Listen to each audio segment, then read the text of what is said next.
Hello, Tulare County. I'm Tammie Weicker-Adkins, Public Information Officer for Tulare County Health and Human Services Agency. And with me today, I have Supervisor Crocker of District 1. Hello. My question for you today is about agriculture, owners, workers, and everyone who is involved. So many people here are involved, and in these times of COVID-19, it's a little bit different. We have some stay-at-home orders. We have some guidances that businesses are to follow. Can you talk to us about that? Sure. Well, I think it's important, one, that all of us are practicing sheltering in place and good hygiene topics, but we also need to recognize that there are identified essential services, government employees being one, but agriculture is definitely an essential service. And for our farmers, and being a fifth-generation Tulare County farmer, it's important that we continue to have a stable food supply. We know that there's been a lot of interest by the public to make sure that they have ample food, not knowing and understanding how long that this pandemic is going to last and this crisis. And part of that is making sure that we have enough produce, that we have the milk, the butter. The dairy industry, they're suffering a tremendous amount right now that schools aren't in session, and they're not purchasing the amount of milk that normally our young people get on a regular basis. So they're struggling. So buy some milk, buy some ice cream, buy some butter, and all those other dairy products that is really essential for our area, as well as all the other good stuff that we have. So that's something that's really important, and we want to make sure that we continue to have our stores stocked with all the best produce. We are the number one, or we were the number one exporting county in the country for agricultural products.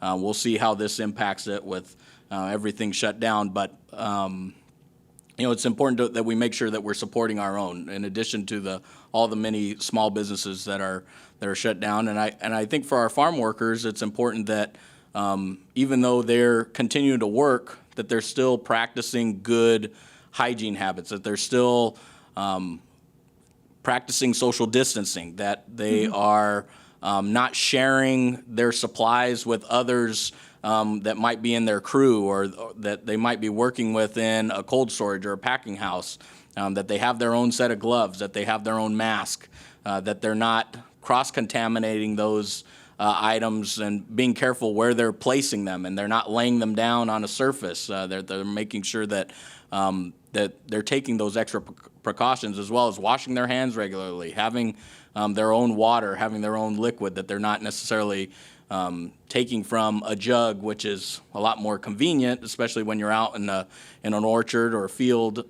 doing work, but that you're taking that little extra step. And if possible, driving, if you can drive to the workplace on your own, not necessarily carpooling. This is one of the few times we're going to say don't carpool. Obviously, unless the individuals live in the same household, then there isn't an issue with carpooling, and I would still encourage people to carpool in that circumstance. But if you're going to pick up a friend that you normally work with on a regular basis, I would suggest that you try another option to try and get to the workplace on your own, and then keep distance. You can still have a conversation on a lunch break and do what we're doing here, and being safely apart from each other and not having to rub elbows. Mm-hmm. Now, you were talking about buying local, and I think that's a really important issue right now. I've seen some great memes on Facebook of people even having a listing of local Visalia restaurants, or local Tulare restaurants, local Porterville restaurants, et cetera. What would you say about that? Yes, buy as much as you can. I mean, we recognize that we don't know how long this is, and so individual families are going to have to utilize fiscal prudence and making sure that they're not going over the top, but also recognizing that we want these businesses to last. These are businesses that we have really enjoyed over many years, and we want to make sure that they can withstand this issue, because we know that we're going to come out of this. We know that we're going to be stronger when we get out of this. but we want to make sure that we minimize the damage as much as possible by supporting those that have had to alter their complete business plan. They're not doing business like they have always done. They're having to readjust, and that isn't always necessarily bad, but we need to adjust our habits too to help them get through this difficult time. And so if that means that we're going out and we're taking advantage of delivery options and taking advantage of takeout, and spending time with our family when we're having these meals together, I think those are great opportunities to really support our businesses.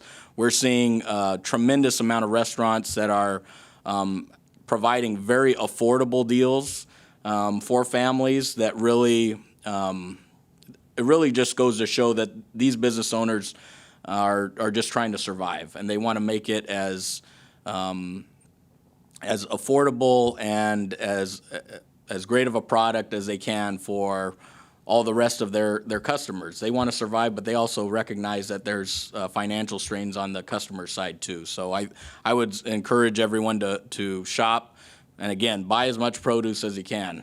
There's the produce and the dairy industry. We're in California. Hopefully, we're a little bit insulated based on some of the past Farm Bill stuff that's come through, but there are we have plenty of dairies throughout the country that are dumping milk right now, and we want to make sure that we're supporting those individuals.